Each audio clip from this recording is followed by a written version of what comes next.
if you think that like there's medical transitions happening for like a 4-year-old trans person, you are objectively out of your mind. I mean, you're just incorrect. I don't know how else to address it, but you are quite literally insane. Your brain has melted. I don't know what to tell you. That's not what's going on. Returning to the campaign. Anyway, let's get to some celebratory news, because certain things on the legal front is not so bad. You know, some fun stuff.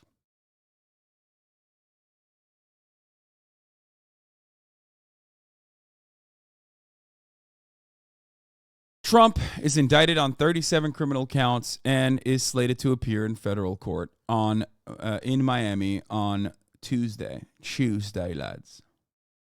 President Trump returning to the campaign trail after his indictment on 37 felony criminal charges, including repeated violations of the seldom cited Espionage Act. And over the weekend, he hit the campaign trail. He took aim at the charges, called them baseless, and claimed he might even benefit from them politically. And according to our latest polling, he may be right about that. CBS News has learned in the poll released yesterday that he continues to be on solid front-runner ground in the race for the Republican nomination. 61% support among likely Republican primary voters. Robert Costa is outside the federal courthouse in Miami, where Trump will be arraigned. That is scheduled to happen tomorrow. Bob, good morning. Good morning, Tony. Sources close to Trump's legal team tell me that when he arrives here on Tuesday, he plans to plead not guilty. And those sources say over the weekend, Trump in private was frustrated and defiant, telling advisors that even if he's convicted, he will never leave the presidential race. As far as the joke of an indictment, it's a horrible thing. Back on the campaign trail this weekend, former President Trump railed against the federal indictment as a political hit job. I mean, the only good thing about it is it's driven my poll numbers way up. Trump is facing 37 criminal charges. Among them, prosecutors say he illegally retained classified documents detailing U.S. nuclear weapons programs and details about military activity and capabilities of both the U.S. and foreign countries. Special counsel Jack Smith spoke after the indictment was unsealed. Our laws that protect national defense information are critical for the safety and security of the United States. USA is the only country I've seen where actually grounded legal charges against a political candidate makes them more popular.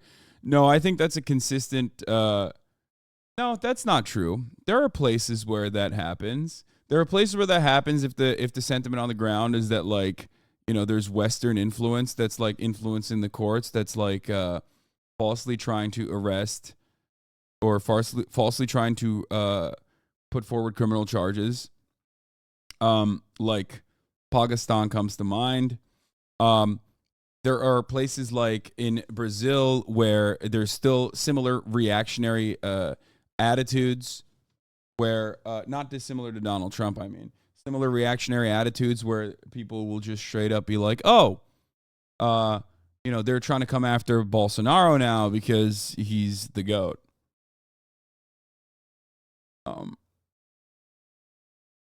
There are plenty of criminal politicians that are legitimately popular. I don't think that's just exclusive to the United States. I mean, speaking of criminally popular people, rest in piss, Berlusconi. I mean, yeah, I don't know. It's just charisma, I think. That's usually what matters. And on the reactionary side, especially on the right-wing side, people love charismatic leaders. It doesn't really matter if they go to jail or not, really, or if they are jailed or not. That kind of stuff only impacts left-wing politicians like Lula. Lula definitely suffered from being unjustifiably prosecuted and jailed for corruption charges. It took many years to, and that narrative still exists. So I think, as is the case with most, being jailed actually only harms left-wing politicians. And they must be enforced. In the filing, pictures show what the indictment says are sensitive documents found in a bathroom, a public ballroom, and spilled out on a storage room floor at Trump's Florida home. During the 2016 campaign, Trump repeatedly hammered Hillary Clinton for her handling of sensitive material, and his own words are included in the indictment. We can't have someone in the Oval Office who doesn't understand the meaning of the word confidential or classified. On Sunday, Trump's former Attorney General Bill Barr said he... It's so funny to see Trump, like, matching up Trump's sentiments about, throwing the book at people who mishandled classified information when he's cutting propaganda against Hillary Clinton versus what Trump is saying now is always going to be great. But it doesn't really matter. It doesn't really matter because everyone, and I mean everyone that likes Trump, does not care. Trump has gone to multiple rallies over the course of this weekend, and I was tracking this, and has very straightforwardly claimed that Joe Biden actually did what Trump did, which was not true, okay, and that he should be criminally punished for it, but not Trump. He has lied and said Joe Biden didn't. Joe Biden obstruct justice. He hid documents, literally talking about things that he has done on the record. None of that is true. Like, I'm no Joe Biden supporter by any means. You guys know, Jim Crow Joe. He's old. He's awful. He's demented. Let's be real. But he did collude with and collaborate and cooperate with the authorities when the authorities came to him. Same with Mike Pence. Trump, on the other hand, is quite literally claiming that Joe Brandon did the things that Trump did and he should go to jail for it. Meanwhile, he should not go to jail. Trump should not go to jail for it because it's bullshit. So it's great. It's wonderful. And his audience eats it up. They don't care. They don't care. It's more so Trump is a vector for all of their anger. This part is real. This part has not changed. He communicates their desire well, and he communicates their anger well. He owns the libs the best. 4 years of owning the libs, baby. And we saw the outcome of 4 years of owning the libs. The current economic circumstances that we exist under are a direct response from Trump basically offering corporations gigantic tax cuts at a time when their profits were sky high. And corporate consolidation was already pretty bad before Trump and kept up under Trump as well. But that kind of deregulation and the go-ahead for all of these massive corporate conglomerates created a system where they could get away with additional ridiculous and erroneous price increases that you feel like 15% inflation. That's how you feel it. You feel it in the form of inflation. You know what? Oh, here, is this it? You're right. This cancel culture shit's out of control. All these gay, gender non-binary college freshmen are, trying to cancel Applebee's, and I kind of don't like that. It's annoying me. Okay? But it's been 8 fucking years. And especially under Donald Trump's administration, one thing that I constantly mention to a lot of Republicans, and this probably changed a lot of your minds if you were a Republican back then, was that, look, Donald Trump is president, and the supposed non-binary college freshmen have done nothing. Your life still sucks. And a lot of people probably recognize that when they were like, I wanted my anger. I was feeling the oppressive grip of capitalism ruin every aspect of my life. And Republicans were communicating my anger back and shifting that anger and directing it towards these red herrings like trans people, like immigration, like crime or whatever, right? But it turns out, shit still sucks even though Donald Trump is president. So owning the libs was like cool for a little bit, but you used it too much. You relied on it too much. It became a crutch. So now people are just like, bro, shut the fuck up, please.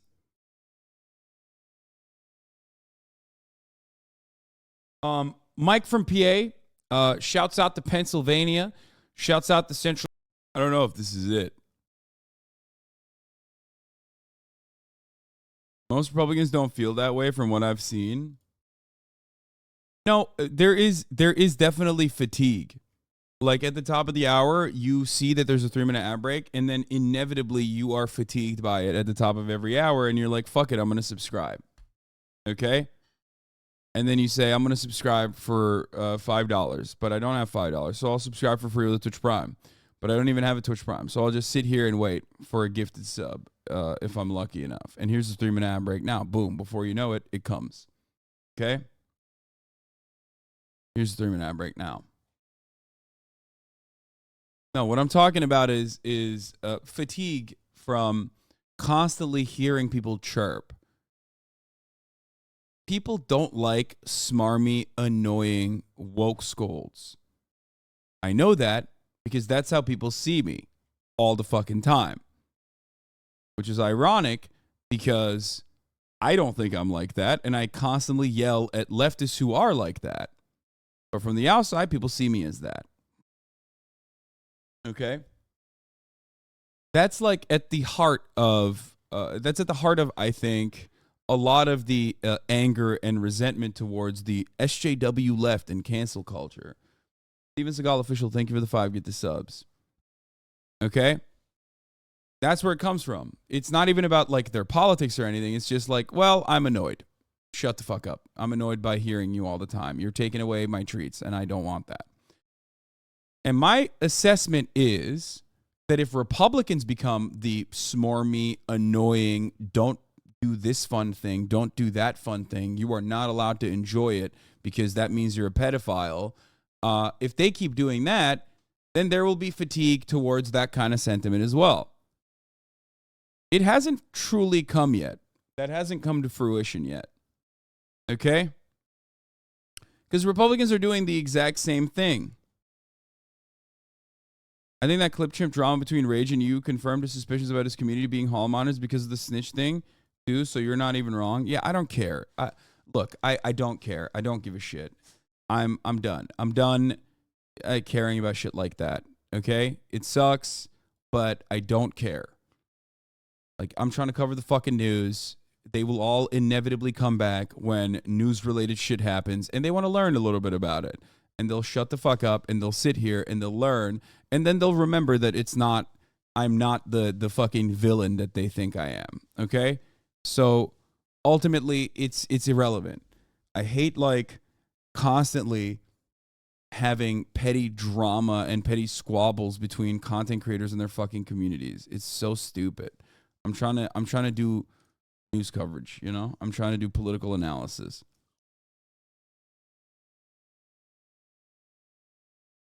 Anyway.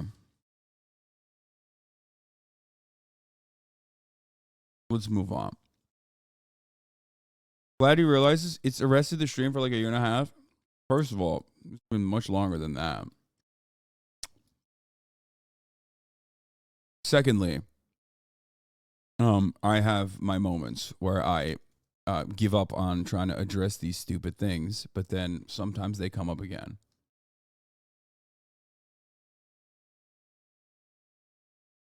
So, as I was stating,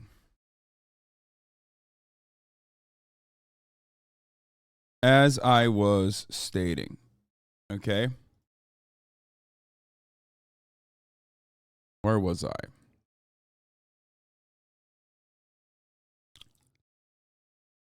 I forgot what I was saying. Fuck it. Let's continue with this. He was shocked by the amount and sensitivity of the documents mentioned in the filing. If even half of it is true, then he's toast. I mean, it's a very detailed indictment, and it's very, very damning. Meanwhile, many of Trump's political allies defended him over the weekend. Donald Trump, you may hate his guts, but he is not a spy. He did not commit espionage. We gather here in North Carolina after a sad day for America. And as for his Republican rivals in the 2024 race, many were quick to attack the Justice Department instead of the former president. Attorney General Merrick Garland, stop hiding behind the special counsel and stand before the American people and explain why this indictment went forward. Trump is expected. It's so funny that this situation has basically forced the hand of every Republican person that's like running against Donald Trump and trying to cut a narrative that they're actually better for the country than Donald Trump in the primaries to sit there and just defend him. Okay? You guys are such cucks, dude. You're such pussies. Because the reality is, they're fucking terrified of the base. They're terrified of the base. If this sort of thing happened, and there was like some false charges against Bernie Sanders, for example, the media, the liberal side of the media, and the DNC would be advocating to execute Bernie Sanders collectively. There would be like all 11 of the people, even if Bernie was a front runner, the Democrats would do everything they can to manipulate the narrative and genuinely undermine the chances of the front runner if it was Bernie Sanders. Okay?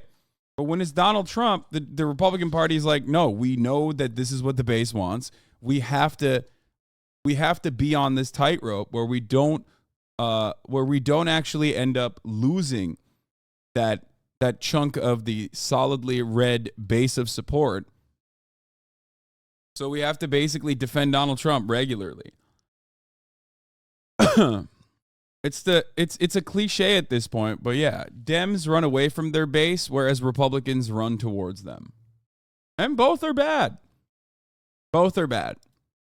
Okay? Running away from your populist base of support is, and constantly telling them that, like, you can't do the nice things that they want, that they demand from you, even though they elected you to do those things, is bad. Running towards your base of support, if your base of support is, like, bloodthirsty for fucking murdering, like, queer teenagers or whatever, is also not good. You know what I mean?